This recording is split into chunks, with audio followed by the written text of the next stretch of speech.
Welcome back, fellow entrepreneurs, and today we have an exciting topic on the agenda today, which is increasing business profits for your small business.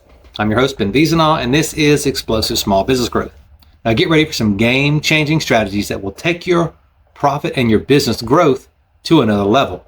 Increasing profits goes beyond simply driving more sales, which is obviously, well, I guess what I should say is there are two tactics for increasing your profits. Sell more stuff and reduce your costs is the second. Now, increasing profits goes beyond simply driving your sales up, which is great. You can sell more stuff, but are you really making more money? Sometimes you are a little bit, sometimes you're not. It requires a comprehensive approach that optimizes every aspect of your business. Today, we'll explore some of the most effective strategies to help you achieve sustainable growth and maximize your bottom line. The first one I'm going to give you, tip number one, is increasing profits by raising prices. Now, I should say raising prices strategically, right? Don't just go raising prices willy-nilly, but I'll give you some examples of why most small business owners don't raise their prices. And it's simply because they don't know all the facts around the customer psychology. They don't know all their numbers, and they don't know why and how they should raise their prices. When they finally have enough and they realize they're broke, they just raise their prices willy-nilly, and they can't figure out what's going on, why customers aren't coming back. And usually by then, I hate to say it, it's too late. Your business is probably done for if you're having to do dramatic price increases just to make ends meet. You've lost something along the way. You dropped a few things, you missed a few steps. Excuse me, but I'll give you some examples.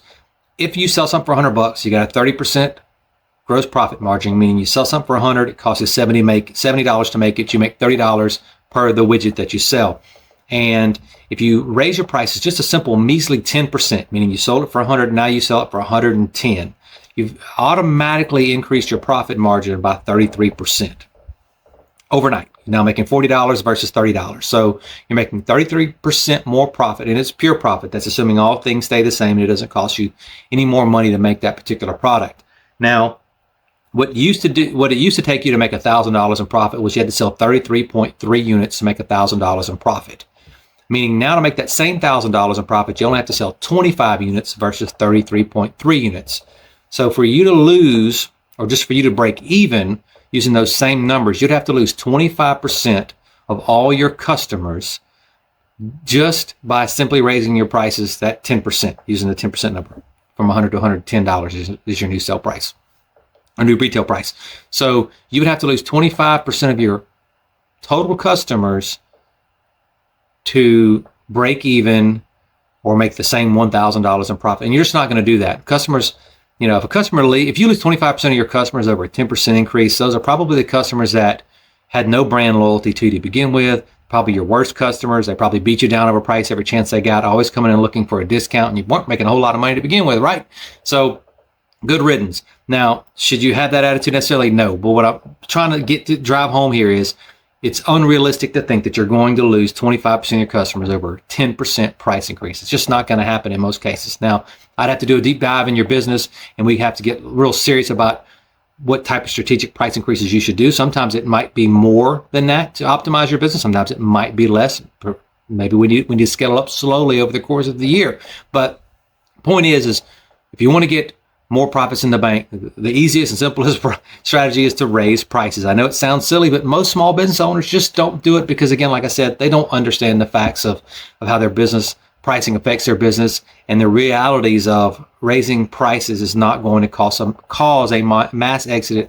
It's not going to cause a mass exodus of customers. It just doesn't. All right, for my next tip on how to increase your profits, I'm going to tell you about adding value and upselling. Now, I've done a ton of videos on that already. If you've been watching this channel for any amount of time, or if you're a member of my Facebook group, you know what I'm talking about. The 80-20 rule for small business growth is, my nose is itching, guys, is one of the strategies we talked about was upselling and adding value. You create bundles. Bundle selling gives you an unfair advantage against your competitors, so they're no longer comparing apples to apples when they talk about what you do versus your competitors are doing. And of course, upselling is an easy way to add additional profits to your bottom line. Go watch those videos. I'm not going to get into that too much because I've already beat a dead horse on that one, but definitely go watch those videos. Add more value. People do not buy on price these days. They buy on value. So create the perception of additional value. And of course, utilize the upselling strategies that I talked about in the other videos. That's an easy way to increase profits in your business. All right, tip number 3 for increasing profits in your small business, streamlining operations and reducing costs. Again, sounds like a no-brainer. Small business owners simply aren't doing that stuff. I don't know why they don't do it, but they don't. All right, so I would say first thing that you need to do is take a look at your costs and see where you can cut costs, whether it be negotiating with your vendors for a better price, looking for a whole nother vendor, or reducing payroll. Now, I really hate reducing payroll because I love to employ people and I love to have employees and I love enriching people's lives. But sometimes you got to be realistic and say, this job doesn't require 5 people to do it. Maybe it only requires 4. Maybe it doesn't take 40 hours to do X because I'm watching these people and they're standing around a lot and I pay them by the hour. They're not salaried. So maybe I need to restructure this position to where they can get this done in 30 hours versus 40 hours. Because you don't just have just the payroll costs as a small business owner. You already know this. You've got Social Security benefits you got to pay. Perhaps you got health benefits you got to pay and a variety of other things. So I can't stress enough. Take a look at your employee costs and see where maybe you can cut some employee cost. Obviously reduce costs of your overall goods. Maybe look at transitioning to a new location. If you have a brick and mortar, would a new location benefit you better with a lower overhead? You know, maybe you don't need to be in downtown Dallas anymore for what you do. Your business is predominantly online now. It's grown really by leaps and bounds, and that retail location is a small portion of business, whereas the online or mail order portion of business is the breadwinner. It's the bread and butter. So you just need a bigger warehouse, and you can get a warehouse in the country for half the price of what you're paying for that downtown Dallas location. Look at things like that. But again, deep dive into your business and figure out what's going to benefit you the most as far as cutting costs. But overhead is a big one, obviously. All right, tip number 4, leveraging technology and data. Depending on what business you're going to be in, you'll be surprised at technology and data and how they can benefit you. And I'm recently reading a book, I'm still reading it, called Deep Work. And one of the things they talk about is how distracting email can be. It breaks your focus and does a lot of other things. But in this particular book, they give an example of technology. And we love technology. We love email. I use the heck out of it. I know you guys do too. But one of the things they talked about was a case study where a CEO of the company realized not just the distraction cost, but how much time people were spending on emails and instant messaging groups that they were all a part of. And he did the math.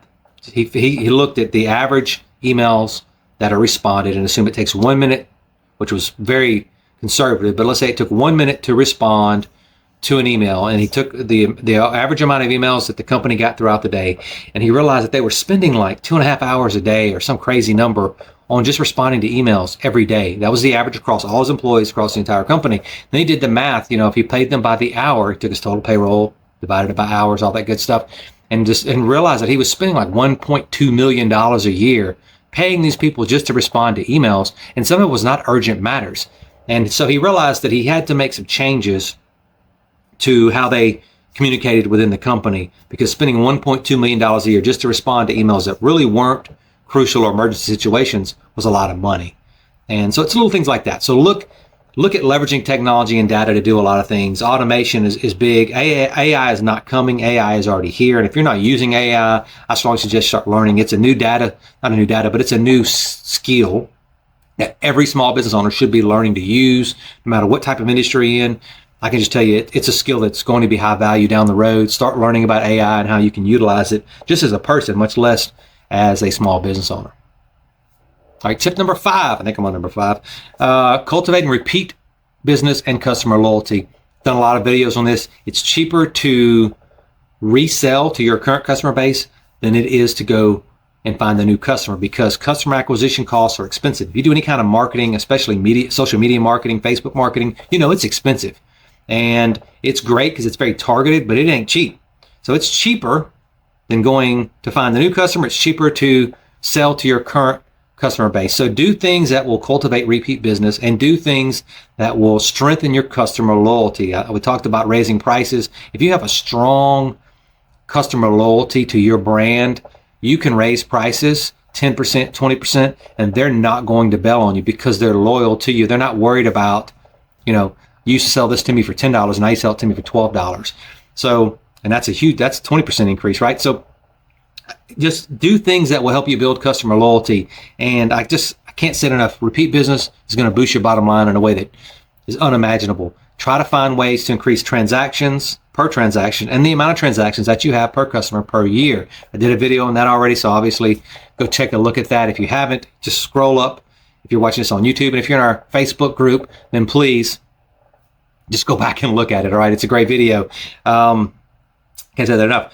And if you're not a part of our Facebook group, then what are you waiting for? Our Facebook group is 100% absolutely free, and I put out a ton of great resources there as far as training and things you can do inside your business to help you grow more profits.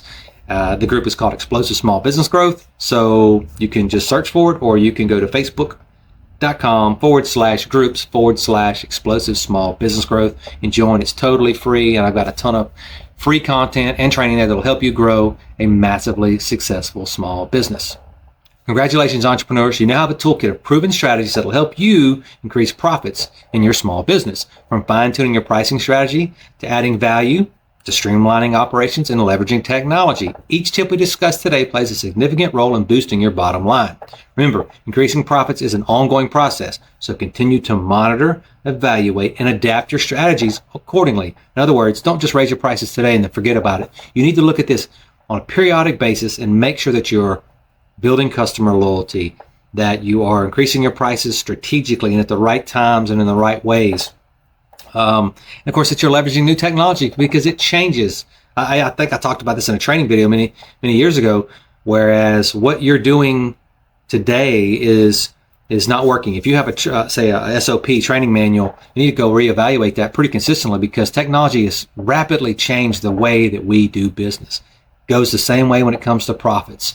Technology has changed the way that you will make money and the way that you do business. So please continually evaluate that and continually adapt as you need to. If you found this video valuable, please leave a comment below. Please like and subscribe. It helps me out a ton. You would be surprised. And of course, join our Facebook group as we already talked about. And as always, keep hustling, keep innovating, and watch your profits soar. And I hope you learned at least one thing today that will help you achieve explosive small business growth.